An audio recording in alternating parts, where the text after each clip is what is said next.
आजकल एक नाम बहुत चर्चा में है, जेफरी एप्स्टीन। कोई उसे दरिंदा बुला रहा है, कोई उसे हैवान बुला रहा है। वो ऐसा कुकर्मी है जिसके साथ कोई शरीफ आदमी अपना नाम जुड़ा हुआ, अपना नाम उसके बगल में देखना नहीं कबूल कर सकता है।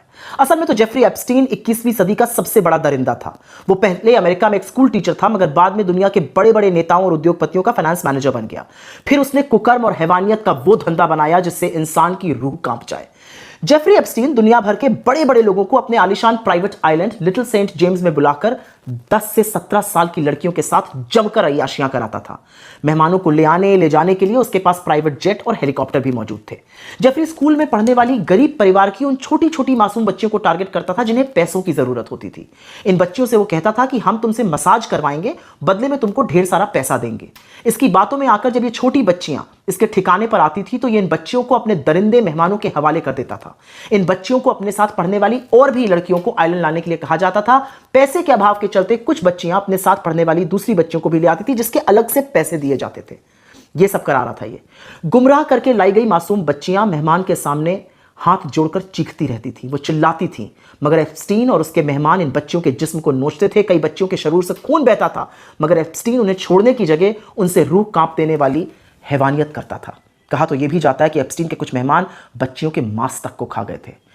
यह भी खबर है कि हैवानियत के दौरान अगर किसी बच्ची की मौत हो जाती थी तो उसके लाश को उसी आइलैंड पर सल्फ्यूरिक एसिड डालकर जला दिया जाता था, ताकि ना बच्चियों की बॉडी के कोई सबूत मिले, ना ही दरिंदगी का कोई प्रमाण सामने आए।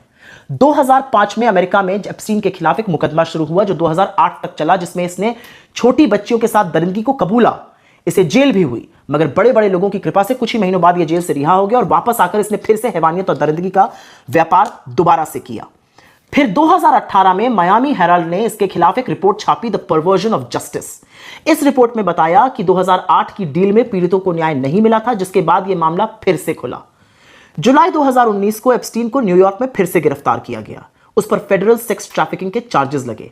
जांच में उसके घर में सैकड़ों लड़कियों की, छोटी छोटी बच्चियों की न्यूड तस्वीरें और नामचीन लोगों से संबंधित तमाम डॉक्यूमेंट्स मिले। अदालत में मुकदमा चल ही रहा था, तभी खबर आई कि एप्स्टीन ने जेल के अंदर आत्महत्या कर ली है।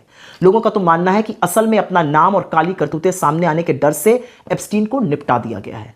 अगर जेफरी एप्स्टीन मरा ना होता तो अब तक ना जाने कितने शरीफों की घिनौनी असलियत दुनिया के सामने आ जाती। लेकिन एक सच यह भी है कि अमेरिका के डिपार्टमेंट ऑफ जस्टिस ने अभी तो सिर्फ 30 लाख जो ईमेल सार्वजनिक की हैं, उसी से दुनिया भर में हड़कंप मच गया है। और शर्म की बात यह है कि तमाम नामों में मोदी सरकार के मंत्रियों और खुद प्रधानमंत्री का एप्स्टीन जैसे आदमी से संबंध होना और उससे सलाह लेने के लिए नाम सामने आया है। इससे ज्यादा शर्मिंदगी की हमारे देश के लिए, इस दुनिया के लिए कोई और बात हो सकती है। लेकिन क्योंकि बहुत सारे लोग